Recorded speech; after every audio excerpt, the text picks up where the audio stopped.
যাবে যাবে তারা। মাগো দাদারা, এই জায়গাটা আমরা একটু দয়া করে ভালো করে শুনবেন।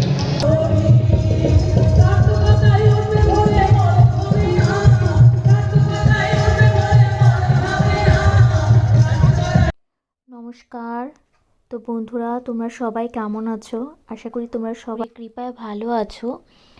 তো সবাইকে জয়গুরু জানিয়ে আমি আমার ব্লগটা শুরু করছি। টাইটেল আর থাম্বনেল দেখে তোমরা বুঝেই গেছো যে আজকে আমরা অনুকূল ঠাকুরের সৎসঙ্গে যাচ্ছি। তো হ্যাঁ, আজকে আমরা টালিগঞ্জে অনুকূল ঠাকুরের বাৎসরিক যে প্রোগ্রাম হয়, তো সেখানে আমরা যাচ্ছি। পরে পরে যাবে যাবে তারা।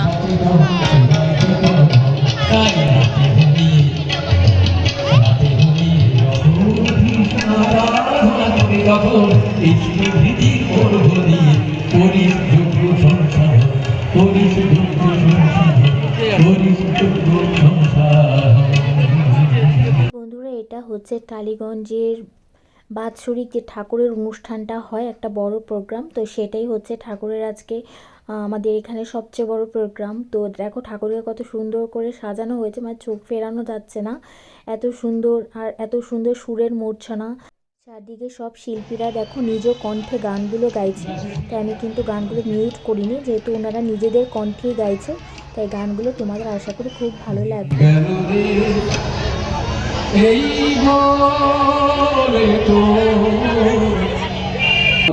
ঠুকে ফাঁকিতে যাস মাগাতে মাল, ঠাকুর কি তো এতই বেকুব, ফাঁকি দেখেও নন সামাল, ভাবের ঘু ঘু ভক্তি বাগিস, কর্মহারা ধর্মপ্রাণ, আজ গবিতে আস্থা শুধুই তাই দিনে গেল রে, এই বলে তোর তোরে, এই বলে তোর।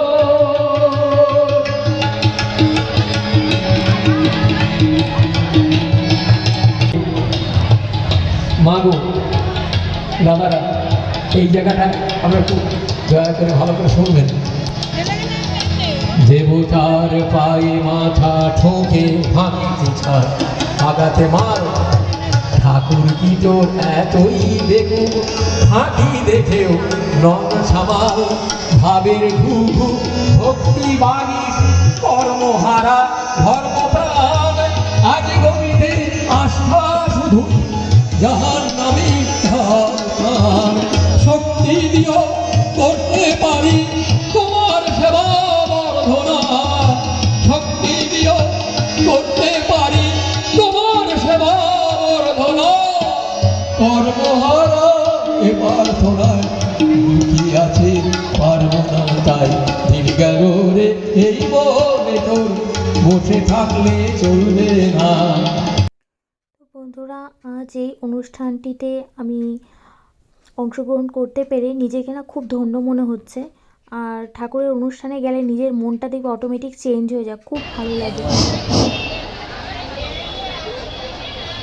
সুরের আঙিনা থেকে আমরা 20 মিনিটের অবসরে সমৃদ্ধ হব।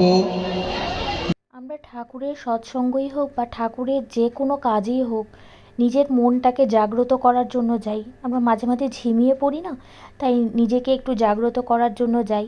তো আজকে অনুষ্ঠানটাতে এসে খুবই ভালো লাগছে। তো এখানে আনন্দবাজারের ব্যবস্থা করা হয়েছিল, তো তোমাদের সঙ্গে যতটুকু পেরেছি আর কি ততটুকু শেয়ার করার চেষ্টা করেছি। তো তোমাদের ভিডিওটা কেমন লাগলো একটু কমেন্ট করে জানিও। আর এখানে না ছোটো মতো একটা মেলাও নিয়ে বসেছিল, দেখো টুকটাক কিছু ঠাকুরের ফটো, আমি একটা বইও কিনেছিলাম এখানে ঠাকুরের, নারী নীতি যে বইটা, সেটা আমি কিনেছিলাম এখান থেকে।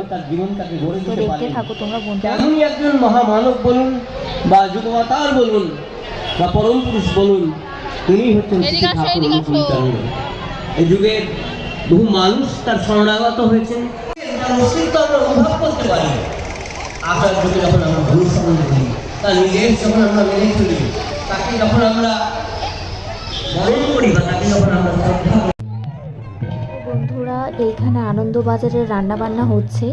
তো কড়াইগুলো দেখে আমি একটু চমকে গিয়েছিলাম যে এত বড় বড় কড়াই, মানে আমি এর আগে কখনো দেখিনি এত বড় কড়াই।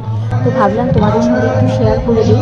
এরকম কড়াইয়ের পর কড়াই নেমেই যাচ্ছে, এতটাই লোক হয়েছিল। তো তোমরা দেখে বুঝতেই পারছো যে দাদারা কতটা মানে উৎসাহ নিয়ে কাজ করছে, প্রসাদ বিতরণ করছে। তো এখানে আমার বড়ও কিছুক্ষণ সময় আর কি প্রসাদ বিতরণ করেছিল, কারণ এই কাজটা করাও তো একটা ভাগ্যের ব্যাপার, তাই না? তো এই দেখো ওটা কিন্তু খুবই হাইজিনিক মেনটেন করে করা হয়েছিল। এরকম সবাইকে এরকম মানে কন্টেনারে করে দিয়েছিল, প্রত্যেককে একটা করে কন্টেনার আর স্পুন দিয়েছিল, আর এটার সঙ্গে ঢাকনাও দিয়েছিল। মানে সম্পূর্ণ হাইজিনিক মেনটেন করেই কিন্তু আনন্দবাজারের ব্যবস্থা করা হয়েছিল। তো খুবই ভালো লেগেছে সবার সঙ্গে কথাবার্তা বলো, ঠাকুরের গান শুনে তো মনটা তো একদম পুরো ফ্রেশ হয়ে যায়। আমি যতবারই যাই না কেন, আমি মাঝে মাঝে সৎসঙ্গে যাই নিজের মাইন্ডটাকে ফ্রেশ করার জন্য। তো তোমাদের কেমন লাগলো কমেন্ট করে কিন্তু বলো।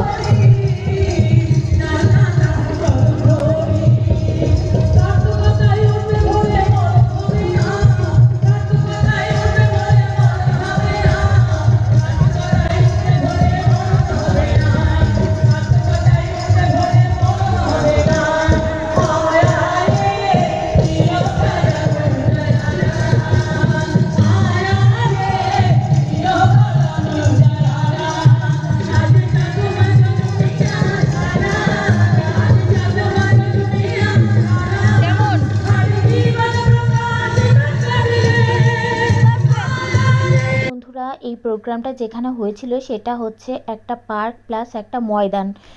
কারণ এত বড় প্রোগ্রাম ময়দান বা মাঠ ছাড়া তো হয় না। তো এর এক পাশটা হচ্ছে পার্কের মতো বাচ্চাদের, আর এক পাশটা হচ্ছে মাঠের মতো, সেখানে বিকেলে ছেলেরা খেলাধুলা করে।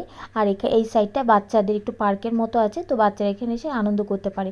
তো এখানে নানান ধরনের রাইড, মানে এই যেরকম স্লিপার, তারপরে এই যে দেখতে পাচ্ছ পেঙ্গুইনগুলো, তো এরকমও আছে। তো এই আমার ছেলেরাও বলছে যে মা একটু চড়বো, তো এসেই তো পড়বো, তা ভাবলাম ওদেরকে একটু চড়িয়ে দিই। তো ওরা তো ভীষণ মজা করছে, দেখতে পাচ্ছ সব বাচ্চারাই কিন্তু এখানে খেলাধুলা করছে। তো এরা সবাই কিন্তু সৎসঙ্গে এসেছিলো, তো যাওয়ার সময় সবাই একটু বাচ্চাদের একটু আনন্দ করে যাচ্ছে। তো এখানে শুধু সৎসঙ্গ নয়, ঠাকুরের অনেক ধরনের যে নিউ আপডেটগুলো, যেমন আমরা এখন ইষ্টভীতি অনলাইনেও পে করতে পারি। তো আমি অনলাইন ইষ্টভীতিটা আমি এখান থেকে এসে জানতে পারি। তো এই দাদাটা আমাকে বারবার রিকোয়েস্ট করে বলছিল যে দিদিভাই অনলাইনে ইষ্টভীতির কথাটা একটু সবাইকে বলবেন, সবাই যেন একটু অনলাইনে ইষ্টভীতি দেওয়ার চেষ্টা করে, মানে আস্তে আস্তে যেন শিখতে পারে একজন আরেকজনকে দেখে। তো ওই দাদাটা কিন্তু আমাকে রিকোয়েস্ট করে বললো। আমি বললাম হ্যাঁ, আমার চারপাশে যারা যারা দীক্ষিত আছে আমি অবশ্যই সবাইকে বলবো। তো এত ভালো একটা প্ল্যাটফর্ম পেয়েছি, তো এখানে সবাইকে জানিয়ে দিলাম। তো আশা করি সবাই কিছুটা হলে উপকৃত হবে। তো দেখতেই পাচ্ছে আমার ছেলেরা কতটা আনন্দ করছে। তো এই তো ঘরে চলে এসেছি। তো ঘরে এসে আসার পথে ওর বাবার এক বন্ধু, তো ওনার ওয়াইফ কেক বানিয়েছে। তো কেক আর কিছু পিঠে, এই পিঠেগুলো কি পিঠে আমি জানি না, নকশি পিঠে নাকি, তোমরা একটু কমেন্ট করে বলো তো। তো ওকে দিল আর দিয়ে বললো যে তুই এটা নিয়ে যা প্লিজ, ঘরে গিয়ে খাবি। তো বন্ধুরা, আমার এই ব্লগটা তোমাদের কেমন লাগলো প্লিজ কমেন্ট করে জানিও, আর ভালো লাগলে লাইক কমেন্ট আর শেয়ার করে দিও। তো দেখা হবে তোমাদের সাথে নেক্সট ব্লগে। তো বিদায় নিচ্ছি, টাটা।